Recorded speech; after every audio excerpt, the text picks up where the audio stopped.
اللہ تعالیٰ آپ کی پریشانیاں دور کرے. ایک چھوٹا سا صاحب سے دعا کر دیں. بالکل بالکل وہ دعا بتائیں گے بھی اور اپنی دعاؤں میں بھی یاد رکھیں گے. طلال صاحب نے پوسٹ مارٹم کے بارے میں جاننا چاہا ہے. بحالت مجبوری اگر کروایا جاتا ہے تو اس کے بارے میں شرعی حکم کیا ہے؟ یہ کوئی حرج نہیں ہے اس میں، اور قانون میں اگر اس طرح کے مسائل ہیں تو اس کا لحاظ بھی کرنا چاہیے، کروانا بھی چاہیے. جی ضرورت بھی پڑتی ہے اس کی. اب ایک سوال جو ہے وہ بہت اچھا ہے، بلکہ ہم یہ کہہ سکتے ہیں ہمارے آج کے موضوع سے متعلق ہے. سونا کا جو سوال ہے کہ بڑے بھائی ہیں ان کے، اور اگر انہیں کچھ کہا جاتا ہے، ٹوکا جاتا ہے تو وہ برا مان جاتے ہیں. اب ان کا برا ماننا کتنا صحیح ہے؟ دو باتیں ہیں. ایک بات تو یہ ہے کہ کہنے کا طریقہ دیکھنا چاہیے، اور کب کہا گیا وہ بھی ایک مسئلہ ہے.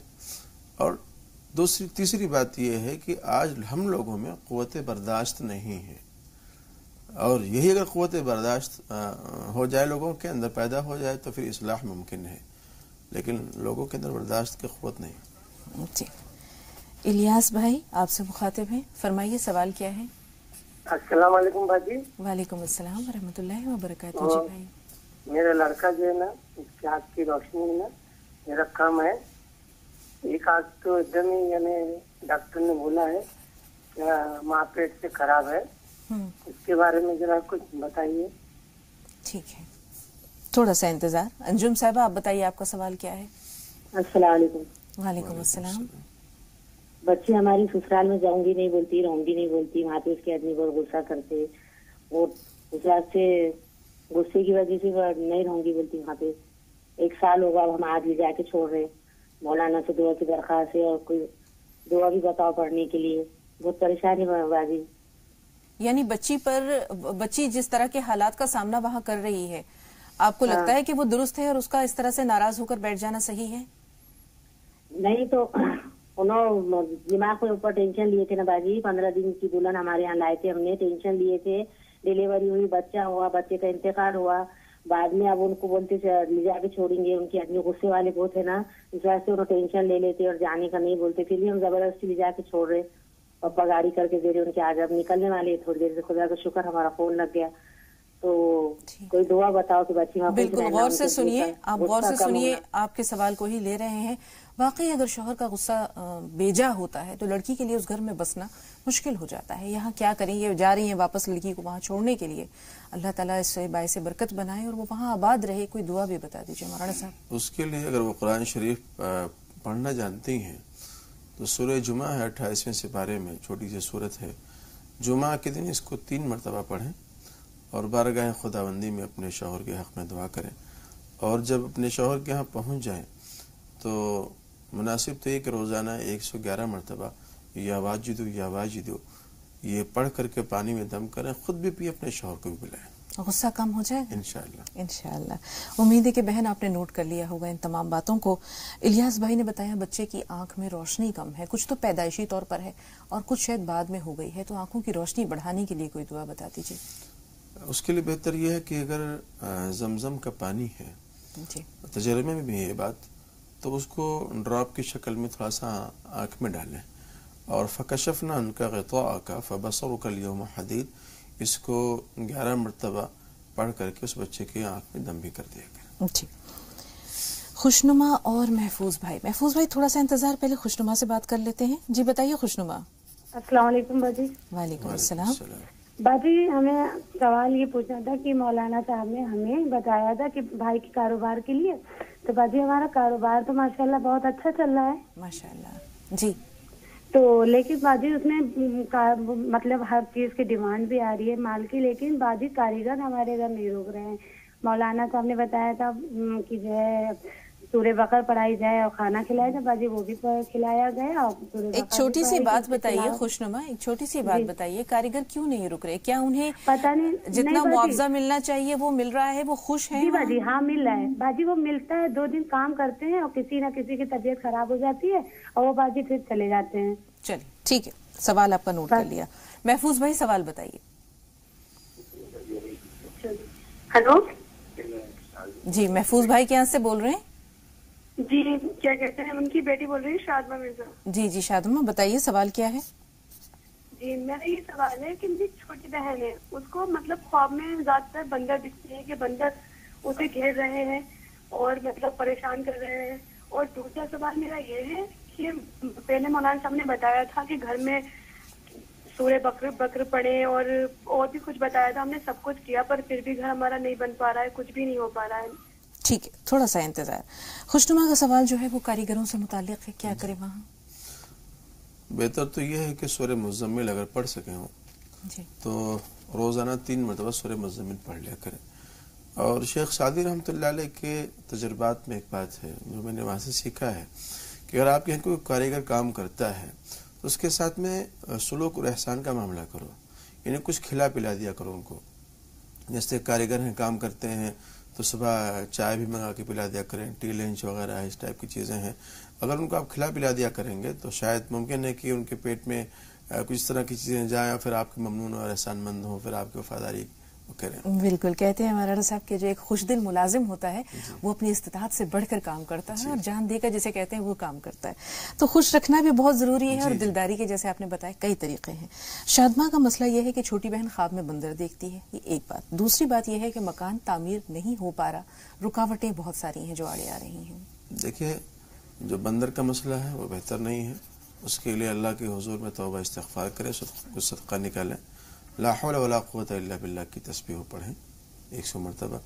مکان کا جہاں تک مسئلہ ہے تعمیر نہیں ہو پا رہا ہے تو اس کے لیے بھی روزانہ استغفار 100 مرتبہ, لا حول ولا قوت الا باللہ 100 مرتبہ, اور ممکن ہو سکے تو درود شریف بھی 100 مرتبہ پڑھ لیا کریں. یہ تینوں تسبیح پابندی سے پڑھیں, انشاءاللہ مسائل آسان ہوں گے. جی جمیلہ صاحبہ فرمائیے, سوال کیا ہے؟ جی السلام علیکم. وعلیکم السلام. جی میری ایک چھوٹی بہن ہے, کسی کی بات نہیں مانتی اور کام بھی نہیں کرتی, بھاگ بھی جاتی ہے. عمر کیا ہے اس کی؟ آپ کی چھوٹی بہن کی عمر کیا ہے؟ 25 سال. عمر 25 سال. 25 سال. 25 سال تو یہ چھوٹی تو نہیں ہے. چلیے جانتے ہیں مولانا صاحب سے کہ کیا کیا جائے. جی ایک میری بہن کا لڑکا ہے, اس کی لمبائی نہیں بڑھتی, بہت پریشان رہتا ہے, بار بار بولتا ہے کہ دعا پوچھ لینا راہ میں جاتے. اچھا سنیے, یہ بتائیے کہ اس لڑکے کی عمر کیا ہے؟ عمر 12 سال. ابھی تو بہت سال ہیں, بہت ساری باتیں ہیں جو مولانا صاحب بتائیں گے, ابھی بڑھنے کی عمر باقی ہے. اچھا کیا کہ انہوں نے کہا کہ راہ نجات میں مولانا صاحب سے دریافت کر لیں. جمیل بھائی آپ بتائیے, آپ کا سوال کیا ہے؟ السلام علیکم. وعلیکم السلام ورحمۃ اللہ. فرض نماز کے سلسلے میں سوال تھا جو کہ جماعت سے پڑھی جاتی ہے. جی سوال. پہلی 2 رکعت میں سورہ فاتحہ کے بعد ہم لوگ کوئی نہ کوئی آیت سورہ پڑھتے ہیں, باقی 2 اگلی جو رکعتیں ہوتی ہیں اس میں صرف سورہ فاتحہ پڑھی جاتی ہے. عموماً دیکھا جاتا ہے کہ نماز میں 2 رکعت کے بعد کسی نے شامل کیا اپنے کو, اور اس میں کنفیوژن یہ رہتا ہے کہ وہ جیسے دوسری رکعت میں آ گیا, وہ اب کنفیوژن یہ رہتا ہے کہ وہ کس ترتیب سے پڑھے. مطلب 2 رکعتیں جو ہے سورہ کے ساتھ ہے, 2 رکعتیں سے سورہ فاتحہ ہے, آخری 2 رکعتیں, تو اس میں کیسے پڑھا جائے, یہ صحیح طریقہ اس کو جاننا تھا. ٹھیک ہے جمیل بھائی. دیکھیے جو نماز کا مسئلہ ہے, فرض نمازوں میں 2 رکعتیں بھری پڑھی جاتی ہیں, 2 رکعتیں خالی پڑھی جاتی ہیں. اول کی 2 رکعتیں بھری اور آخر کی 2 رکعتیں خالی پڑھی جاتی ہیں. مثال کے طور پر کسی شخص کی 1 رکعت چھوٹ گئی, اب وہ دوسری رکعت میں آیا ہے, تو دوسری رکعت میں آیا ہے امام کے ساتھ میں, پھر وہ تحیات میں بیٹھے گا, پھر کھڑا ہوگا, پھر تیسری اور چوتھی رکعت. اب اس کی چونکہ دوسری رکعت جب چھٹی ہوئی ہے تو جب وہ امام ایک طرف سلام پھیر دے گا اور پھر وہ کھڑا ہو کر کے اپنی چوتھی رکعت مکمل کرنے والا ہوگا وہ شخص, تو اس کی ترتیب یہ ہوگی کہ وہ ثنا پڑھے گا, تعوذ تسمیہ پڑھے گا, سورہ فاتحہ اور کوئی سورت ملائے گا. اس انداز میں پھر اس جو ایک رکعت چھٹی ہوئی تھی دوسری رکعت اس کو مکمل کرے گا. جی بہت شکریہ. امید ہے جمیل بھائی جواب آپ تک پہنچا. عظمت سے بات کر رہے ہیں. عظمت سوال بتائیے. جی یہ سوال ہے, میری ممی کا ٹیٹ کا ایگزام ہے تو اس کے لیے کامیابی کی دعا اور فصیحہ ازلفا اور امیمہ کے نام کا مطلب. عظمت پہلا سوال تو آپ کا پہنچا ہم تک بیٹا, دوسرا سوال نام بتائیے. فصیحہ نور, ازلفا نور اور امیمہ نور کا مطلب, یہ نام صحیح ہے کہ نہیں؟ مولانا صاحب 2 نام سمجھ میں آئے, پہلا نہیں سمجھ میں آیا. ایک تو شاید فصیحہ بول رہے ہیں, فصیحہ. اچھا فصیح اسے کہتے ہیں جس کی زبان صاف ہو, اچھا بول لیتا ہو, فصیح تو اسے کہتے ہیں. اور ایک شاید ازل بولا انہوں نے, ازلفا. ہاں ازلفا یا ازل, ازلفا. اور ایک ہے امیمہ. امیمہ تو سمجھ میں آتا ہے. جی جی. تو ازلفہ یہ شاید زلف سے ہوگا یا اس سے بنا ہوگا، اس کے معنی بال وغیرہ کے ہوتے ہیں، اگر یہ زلف سے ہے اس میں بہرحال اس سے زیادہ اہم بات یہ ہے کہ ان کی ممی کا کوئی ایگزام ہے جس کے لیے یہ بھی فکر مند ہے اور کوئی دعا چاہتے ہیں، اس کے لیے رب اشرح لی صدری ویسر لی امری واحلل عقدۃ من لسانی یفقہوا قولی، اس کو پڑھیں۔ جی 2 کالرز ہیں ہمارے ساتھ، جہانگیر صاحب اور انجم صاحبہ۔ سوال بتائیے جہانگیر بھائی۔ ہاں جی السلام علیکم۔ وعلیکم السلام۔ ہاں میرا یہ سوال ہے کہ میرے ایک مہمان ہیں، خالو لگتا ہے نا، خالے بھائی، وہ گاؤں میں کیسے ہیں، انہوں مجاور ہیں، جو ولی تربت ہوتی ہے نا، ہاں جو تربت ہوتی ہے وہ ولی کے مجاور ہیں وہ لوگ، تو پھر وہ جو خدمت کرتے ہیں ان کے ساتھ بھی کرتے ہیں، لوگ کچھ لا کے بکرے کاٹتے ہیں، پھر ناریل پھوڑتے ہیں، تو ان کا جو مال کچھ ان کے ذریعے سے آتا ہے، تو پھر آپ ٹھیک ہے، وہ یہ ان کے لیے لینا درست ہے یا نہیں، بہرحال آپ کا سوال پہنچا۔ انجم صاحبہ آپ بتائیے آپ کا سوال کیا ہے؟ میری بیٹی جو ہے نا، میری بیٹی کو بچے رکتے ہیں 3 ماہ سے 2 بار رکے اور خراب ہو گئے، اس کے بعد میں پھر کبھی اس کو بچے دکھتے ہیں، کھیلتے کھلاتے دکھتے ہیں اور ختم ہو جاتے۔ ٹھیک ہے، اسقاط نہ ہو مولانا صاحب، اس کے لیے کوئی دعا بتا دیجیے۔ اولا تو اس کے لیے 4 قل پڑھ کر کے اور روزانہ کا ایک معمول بنا لیں وہ کہ 4 قل پڑھیں 3 مرتبہ اور پڑھ کر کے اپنے بدن میں پھیر لیا کریں وہ، اس سے انشاءاللہ العزیز ان کو اس میں افاقہ بھی ہوگا، اور ڈاکٹروں سے بھی رابطے میں رہیں۔ جی جہانگیر بھائی کا سوال بھی آپ نے سنا کہ کہیں مجاور ہیں تو کچھ ایسی جو چیزیں آتی ہیں نظر نیاز کے طور پر، کیا وہ لے سکتے ہیں؟ دیکھیے مجاور بننا یہ کوئی اچھی بات نہیں ہے، اور نظر و نیاز کا چڑھاوا لینا اور کھانا یہ بھی کوئی اچھی بات نہیں ہے۔ جس طرح کا آدمی کھانا کھاتا ہے نفسیات پر، طبیعت پر اس کے اثرات ویسے مرتب ہوتے ہیں، تو آدمی کو چاہیے کہ عقل حلال کی طرف توجہ دے۔ بالکل۔ ابھی ایک بہت اہم سوال ہے شہناز صاحبہ کا کہ انہیں نیند نہیں آتی، سر میں درد ہے۔ تیسری بات یہ ہے کہ رشتے کے لیے لوگ آتے تو ہیں لیکن ناپسند کر جاتے ہیں۔ نیند نہیں آتی ہے تو اس کے لیے درود شریف پڑھتے رہیں، جب وہ سوئیں انشاءاللہ العزیز نیند آ جائے گی۔ اور رشتوں کا مسئلہ ہے، یا لطیف ہو یا لطیف ہو 300 مرتبہ اول آخر درود شریف کر کے اس کو پڑھ لیا کریں۔ جی چمن اور اسما۔ چمن سوال بتائیے۔ ہمارے نا جیت کی طبیعت ہے نا بہت خراب ہے، ان کے بتایا کینسر بھی دکھایا، اللہ تعالیٰ شفا دے۔ ٹھیک ہے چمن صاحبہ، آپ کا سوال نوٹ کر لیا۔ اسما آپ بتائیے آپ کا سوال کیا ہے؟ اسما میں سن پا رہی ہیں؟ ایسا لگتا ہے کہ اسما سے بات، اگر آپ رابطے میں ہیں تو سوال بتائیے۔ ہم معذرت خواہ ہیں اسما، ہمارے پاس وقت کم ہے۔ وعلیکم السلام۔ چلیے چلتے چلتے آپ سے بات ہو رہی ہے، جلدی سے سوال بتائیے، وقت کم ہے، سوالات زیادہ ہیں۔ السلام علیکم۔ وعلیکم السلام۔ ہم معذرت خواہ ہیں اسما صاحبہ ایک بار پھر، کیونکہ آپ نے ٹی وی کی آواز جو میوٹ نہیں کی ہے اس لیے رابطے میں خلل پڑ رہا ہے۔ کینسر کے لیے کوئی دعا بتا دیجیے مولانا صاحب۔ لفظ یا اللہ یہ بہت ہی مؤثر ہے اس معاملے میں، اس کو کثرت سے پڑھیں انشاءاللہ العزیز فائدہ ہوگا۔ جی آخری 2 سوال ہمارے پاس ہیں، جس میں پہلا سوال جو بلکہ دونوں سوال جمیلہ صاحبہ کے ہی ہیں۔ 25 سال انہوں نے کہا میری چھوٹی بہن کی عمر ہے، اب اس عمر میں لڑکی اگر سرکش ہوتی ہے، باغی ہو جاتی ہے، بات نہیں مانتی ہے، تو پھر اس کی اصلاح کیسے کی جائے مولانا صاحب؟ ایک تو اللہ رب العزت کی بارگاہ میں دعا کریں ہر نماز کے بعد میں، ربنا هب لنا من ازواجنا وذرياتنا قرة اعین واجعلنا للمتقین اماما، 3 مرتبہ اس کو پڑھیں، اور سماج کے بارے، معاشرے کے بارے میں اس کو بتلائیں، اور خانگی امور کے سلسلے میں اس کو بتلائیں، آگے جس گھر میں اس کو جانا ہے ان حالات کو بتلائیں، اس انداز میں اس کی تربیت کریں، ممکن ہے کہ اللہ رب العزت اس کو ہدایت دے۔ یہاں ایک سوال اور ہے، جب لڑکے کو تنبیہ کی جاتی ہے تو اس کا انداز دوسرا ہوتا ہے، اور لڑکی کو جب تنبیہ کی جاتی ہے تو اس کا انداز دوسرا ہوتا ہے، اور اکثر بچیاں یہ کہتی ہیں کہ بھائی کو تو ہر طرح کی چھوٹ دے رکھی ہے، ہم پر اتنی پابندیاں کیوں؟ جبکہ درست وجہ یا جو بھی طریقہ ہے کہ لڑکی کی تنبیہ اس طرح بھی کی جاتی ہے یا کیوں زیادہ ضروری سمجھی جاتی ہے کیونکہ اسے دوسرے گھر میں جانا ہے، اس کے علاوہ گھر والوں کی عزت و ناموس اس کے اوپر ہوتی ہے، تو لڑکی کو تنبیہ کا انداز کیسا ہونا چاہیے؟ دیکھیں مربیانہ اور مشفقانہ انداز دونوں کے لیے ہونا چاہیے، جس میں ان کی اصلاح مقصد ہو اور بات پھر وہی آئے گی کہ موقع اور محل بھی ٹھیک ہونا چاہیے، موقع محل بھی ٹھیک ہونا چاہیے، اور حکمت و دانائی کے ساتھ میں اس بات کو کہنا چاہیے، تب جا کر کے وہ بات مؤثر ہوگی۔ جی 12 سال ہے لڑکی کی عمر، یعنی بچے کی عمر، اور اسے یہ فکر ہے کہ میرا قد لمبا نہیں ہو رہا۔ اب آپ سے خصوصی گزارش یہ ہے کہ اچھی سی کوئی دعا بتا دیں، یا ابھی جیسے کہ ڈائٹ کا کوئی مسئلہ ہے، ابھی بڑھنے کی عمر ہے ان کی، تو کیسے وہ اپنے قد کو بڑھا سکتے ہیں؟ 12 سال کی عمر ہے، اللہ رب العزت لمبی عمر دے، تبھی تو بڑھنے کی عمر ہے ان کی۔ اللہ رب العزت کے بارگاہ میں نماز پڑھیں، نماز حاجت، اور دعا کریں کہ بھئی ہم کو دراز قد بنا دے، اتنا بھی لمبا نہ بنا دے کہ وہ معیوب ہو جائے، لیکن دعا کریں اللہ رب العزت سے، انشاءاللہ وہ چھوٹا بھی کرنے والا ہے، لمبا بھی کرنے والا ہے۔ ڈائٹ کے ساتھ ورزش کا بھی ایک اہم مقام ہے مولانا صاحب، تو ورزش کے لیے کیسے وقت نکالیں بچے؟ گھر میں کر لیا کریں ورزش، صبح کی بیداری بہت ضروری ہے، اسی بہانے نماز کی ادائیگی بھی ہو جائے گی۔ جی تو بہت ساری باتیں مولانا صاحب آپ کے توسط سے ناظرین تک پہنچی، بہت بہت شکریہ اسٹوڈیو میں تشریف آوری کے لیے اور ناظرین کی بھرپور رہنمائی کے لیے۔ انشاءاللہ آپ سے ملاقاتوں کا سلسلہ جاری رہے گا، رہنمائی کا سلسلہ جاری رہے گا۔ بہت بہت شکریہ۔ تو ناظرین آپ سے ہم اجازت لیتے ہیں، زی سلام دیکھتے رہیں، ہمیں اگلی ملاقات تک کے لیے اجازت دیجیے۔ السلام علیکم ورحمۃ اللہ وبرکاتہ۔